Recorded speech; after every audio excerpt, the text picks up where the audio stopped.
선생님. 네. 이번 시간 질문을 드릴게요. 이제 결혼 시기라는 게 있잖아요. 근데 그거를 놓치고 이제 결혼을 못하고 있는 분들은 평생 결혼을 못하는 건가요?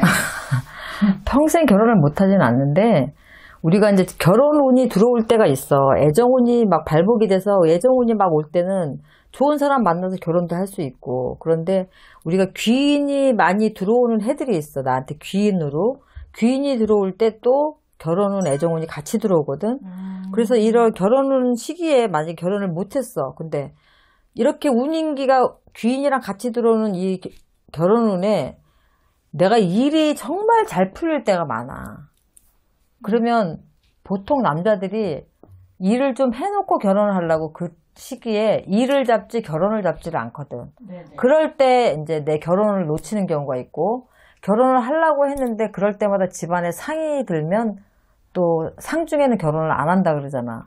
그러다 보니까 결혼 시기를 놓쳐서 또 그 인연하고 그대로 좀 기다렸다, 몇 년 기다렸다 하면 되는데, 그걸 또 못할 경우에 또 헤어지게 되고 하다 보면 결혼 정년기를 이제 놓치게 되고, 내가 결혼 운이 들어왔을 때 그거를 놓치게 되는 거지. 그런데 결혼 운이 뭐 놓쳤다고 해서 계속 못하나? 그건 아니야. 결혼 운은 언제고 들어와. 근데 그 한참 들어올 시기를 놓치면 그때처럼 자주 들어오지가 않아. 그래서 이제 결혼이 한번 늦어지면 훨씬 많이 늦어지게 되는 거고, 또 우리가 결혼 시기가 아닌데 결혼할 경우가 있어. 네네. 그러면은 당연히 헤어지고 돌아오는 경우가 생기잖아. 그래서 어떻게 보면 결혼 운이 들어와 있어도 결혼을 늦게 해야지만 되는 사주들은 오히려 그 결혼 정년기를 놓쳐서 차후에 하는 게 훨씬 더 좋거든. 그래서 결혼 정년기를 놓쳤다고 해서 평생 결혼을 못하는 것도 아니고, 결혼 정년기에 있어서 결혼 운이 들어오고 애정운이 들어왔음에도 불구하고 내가 여러 가지 일 때문에, 환경적인 요인이나 내 일 때문에 결혼을 포기하게 되는 경우도 있거든. 그래서 아예 못하지는 않아. 네. 그래서 내가 애정운이 좀 발목이 자주 되는 그런 해, 또 귀인이 들어오는 해, 이럴 때 애정운과 결혼운 내짝 인연이 들어오는 경우가 굉장히 많거든. 네. 결혼이라는 게 엄청 큰, 어쨌든 인생에서 중요한 그렇지. 부분이잖아요.